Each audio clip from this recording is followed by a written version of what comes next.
கூலி வேலை செஞ்சாலும் எந்த வேலை செஞ்சாலும் நான் உழைச்சி தானே சம்பாதிக்கிறேன். ஏன் அப்படி உதாசனப்படுத்துறீங்க? இந்த இவங்க ரேபிடோக்காரங்களை திட்டுறீங்களா? அது ஓகே. நாங்கள் ஸ்விக்கி ஓட்டுறோம், நாங்கள் ஃபுட் டெலிவரி தானே பண்ணுறோம், எங்களை ஏன் திட்டுறீங்க? ஒன்றும் இல்லை, இங்கே தான் வண்டி நிறுத்தி இந்த ஸ்விக்கி ஓட்டும் போது நிறையா பீப்புள் வந்து எங்களை ஒரு மாதிரி பார்க்குறது, என்ன சொல்கிறது, ஆட்டோக்காரங்களாம் இருக்காங்கல்ல, ஸோ அவங்களாம் வந்து ஒரு சில டைமில் வந்து திட்டிடுவாங்க. இதுக்கே வந்து டெத் இது கொடுக்குறாங்க. 10 lakhs வரைக்கும் நம்ம ஃபேமிலி எல்லாத்தையும் சரௌண்டிங்க்கு வந்து நம்மளுக்கு இன்சூரன்ஸ் கொடுக்குறாங்க.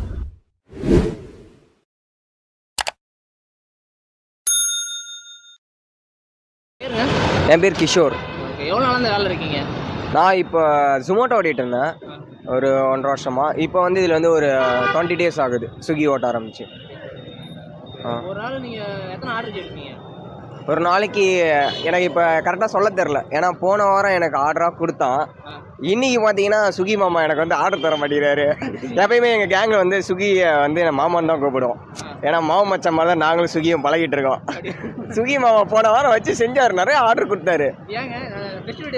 இல்லை போன வாரம் ஃபெஸ்டிவல் இல்லை, இந்த வாரம் தான் ஃபெஸ்டிவல். ஆனால் இந்த வாரம் எங்களுக்கு ஆர்டரே தரல. போன வாரம் ஆர்டராக போட்டு தள்ளினாரு, போட்டு ஒரு 7,000 ரூபா வாரம் சம்பாரித்தோம். இந்த வாரம் பார்த்தீங்கன்னா நல்லா வாரமே முடிய போகுது, 4,000 ரூபா கூட வரல, 2,000 ரூபா 2,500 ரூபா அவ்வளோதான் வந்திருக்கு. இந்த வேலை எப்படி ப்ளஸ் என்ன மைனஸ் என்ன இதில் ப்ளஸ்ஸு பார்த்தீங்கன்னா ஃப்ளெக்சிபிள் டைமில் நம்ம ஒர்க் பண்ணலாம்.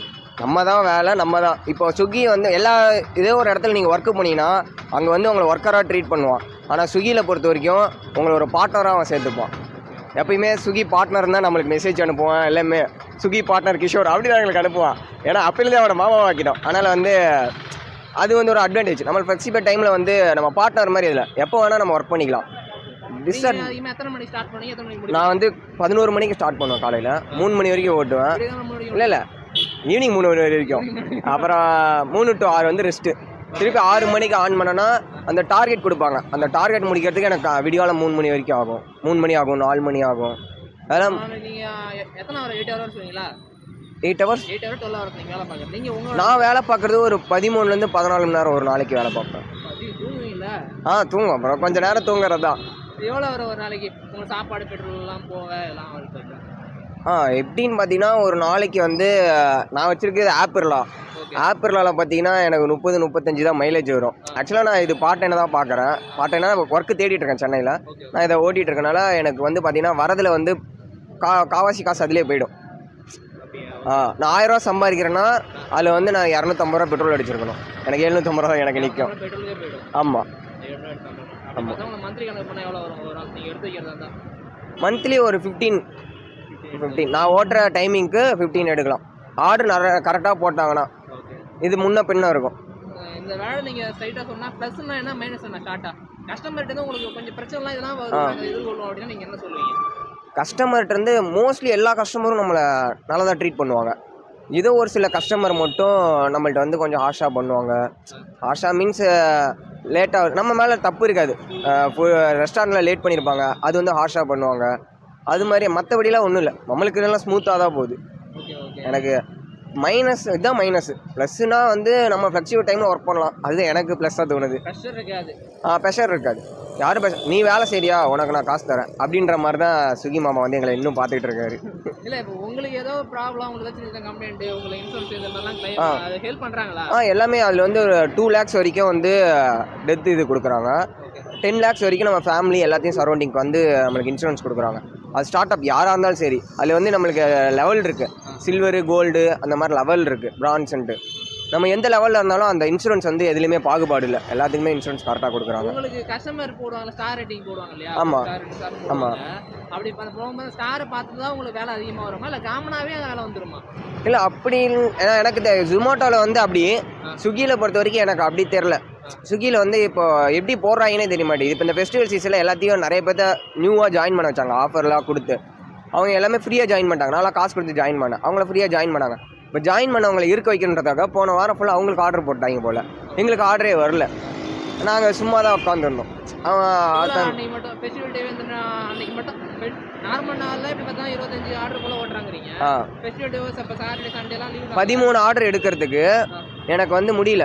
13 ஆர்டர் எடுக்கிறதுக்கு எனக்கு நைட்டு வந்து 4 மணி ஆச்சு. 13 ஆர்டர் எடுத்தால் தான் இன்சென்டிவ் பெட்ரோலுக்கு வந்து ஒரு 200 ரூபா கிடைக்கும். அந்த 200 ரூபாய்க்கு வந்து நான் காலில் இருந்து மதியம் கொஞ்ச நேரம் 2 மணி நேரம் ரெஸ்ட் எடுத்துகிட்டு திருப்பி அடுத்த நாள் காலையில் 4 மணி வரைக்கும் பண்ணதான் எனக்கு வந்துச்சு. அந்த ஃபெஸ்டிவலில் கிறிஸ்மஸ்க்கு ஆகட்டும் இல்லை சாட்டர்டே சண்டேலாம் சுத்தமாக ஆர்டரே வராது. சாட்டர்டே சண்டே வீக் டேஸில் கொஞ்சம் வரும். ஏன்னா வீக்கெண்டில் வந்து நிறைய பேர் வந்து இப்போ பார்ட் டைமாக பார்க்குறவங்களாம் வந்துடுறாங்க. அதனால் வந்து நமக்கு அந்த டைமில் கிடைக்க மாட்டேங்குது. Okay okay. ப்ளஸ் பாயிண்ட் என்னன்னு பார்த்தீங்கன்னா நீங்கள் நேர டைமே வேலைக்கு போய்க்கலாம். ஆமாம். மைனஸ் பாயிண்ட்னா கஸ்டமர்கிட்ட இந்த லொக்கேஷன் ஆர்டர் பண்ணுறது மாற்றி போகிறோம் அந்த தான் வந்து அதான் மற்றபடிலாம் இல்லை. நம்மளுக்கு ஸ்விக்கி மாமா வந்து நல்லா கஸ்டமர் சப்போர்ட்டும் நல்லா கொடுக்குறாரு.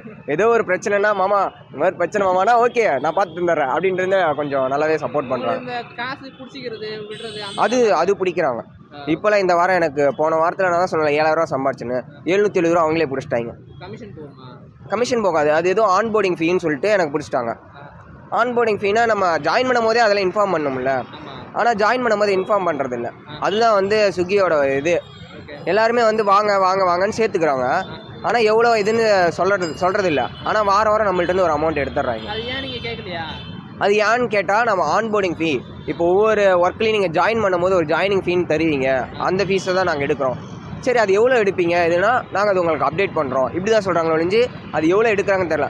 இந்த வாரம் எடுத்தாங்க, அடுத்த வாரம்ன்றது அப்படியே அடுத்த வாரம் அப்படியே போயிட்டே இருக்கும். ஓகே. இல்லை இப்போ 700 இப்போ வாரத்துக்கு எடுக்கிறாங்க கணக்கு பண்ணி பார்த்தீங்கன்னா இந்த 700 அவ்வளோதானே, அதுக்கு மேலே எடுப்பாங்க. அதுதான் எனக்கு தெரில, அது கேட்டால் சொல்ல மாட்டேங்கிறாங்க. ஆனால் இப்போ எனக்கு 770 ரூபா எடுத்திருக்காங்க. ஜாயினிங் ஃபீன்னு சொல்லிட்டு ஒரு 650 ரூபா. அப்புறம் டிடிஎஸ் வந்து டேக்ஸ் பிடிக்கிறது. அது வந்து ஒரு நாளைக்கு ஒரு வீக்குக்கு நம்ம சம்பாதிக்கிற அமௌண்ட்லேருந்து எடுத்துப்பாங்க. ஒரு 50 ரூபா 60 ரூபா அந்த மாதிரி எடுத்துப்பாங்க. ஆமாம் ஆமாம். அதுக்கப்புறம் என்னென்னா எனக்கு சோஷியலாக தான் கொஞ்சம் பிரச்சனை. இந்த ஸ்விக்கி ஓட்டும் போது நிறையா பீப்புள் வந்து எங்களை ஒரு மாதிரி பார்க்குறது, என்ன சொல்கிறது, ஆட்டோக்காரங்களாம் இருக்காங்கல்ல. ஸோ அவங்களாம் வந்து ஒரு சில டைமில் வந்து திட்டிடுவாங்க. அங்கே உங்களுக்கு எப்படின்னா நேராக திட்ட மாட்டாங்க. நம்ம எல்லாமே நின்றுட்டு இருக்கும் போது நம்ம ஆர்டர் வராது, ஒரு இடத்துல நின்றுட்டு இருப்போம். அவங்க ஆட்டோ நிறுத்துகிற இடமா எனக்கு தெரில. அவங்க பாட்டுக்கு வந்துட்டு என்ன இவனுங்களுக்குலாம் இதே பொழப்பு தான் அப்படின்ற மாதிரி ஆட்டோக்காரங்க நம்மளை பேசுகிறாங்க. அவங்களும் பொழைக்க வந்திருக்காங்க, நாங்களும் பொழைக்க வந்திருக்கோம். நீங்கள் இவங்க ரேபிடோக்காரங்களை திட்டுறீங்களா, அது ஓகே. நாங்கள் ஸ்விக்கி ஓட்டுறோம், நாங்கள் ஃபுட் டெலிவரி தான் பண்ணுறோம், எங்களை ஏன் திட்டுறீங்க? ஒன்றும் இல்லை, இங்கே தான் வண்டி நிறுத்தியிருந்தேன், ஒரு ஆட்டோக்காரன் தரேன் இருங்க நான் வண்டி எடுக்கிறேன்னா என் வண்டி அப்படியே சைடில் உட்காந்து எடுத்து போய் நடுரோட்டில் எடுத்துகிட்டு போயிட்டாரு.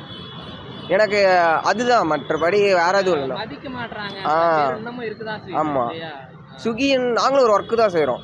அங்கே வந்து ஒரு கம்பெனிலையோ இதுவும் ஒரு பெரிய மல்டிநேஷனல் கம்பெனி. இப்போ ஸ்விக்கி வந்து நம்பர் 1ல் இருக்குது. இப்போ அவ்வளோ பெரிய கம்பெனியில் நாங்களும் ஒர்க் பண்ணுறோம். ஆனால் வந்து அதுக்கு ரெஸ்பெக்ட் கிடையாது.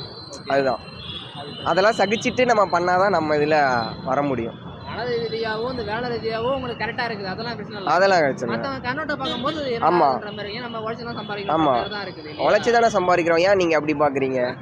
இடம்ன்றது எல்லாத்துக்கும் பொது தான், எல்லோரும் யூஸ் பண்ணிடுறீங்க. ஒரு வாரம் இன்னும் இல்லை, உங்கள் இடமா சொல்லுங்கள், நான் ஓட்டி வச்சுக்கிறேன். இல்லை தூக்கிட்டு போய் அப்படியே ஜாட மாடையாக பேசுறது, யாரா இவனுங்கெல்லாம் ஃபஸ்ட்டு அடிச்சு துரத்தணும்டா அப்படின்றது. அப்புறம் வண்டி நம்ம நிறுத்தினா எடுத்துகிட்டு போய் நடுரோட்டில் நிறுத்திட்டு வந்துடுறது, அந்த மாதிரிலாம் இருக்குது. வேலையை பற்றி இந்த பிரச்சனை இல்லை, சைடில். ஆமாம். சரி, ஓகே, தேங்க்யூ. தேங்க்யூ, ரொம்ப நன்றி. ஓகே.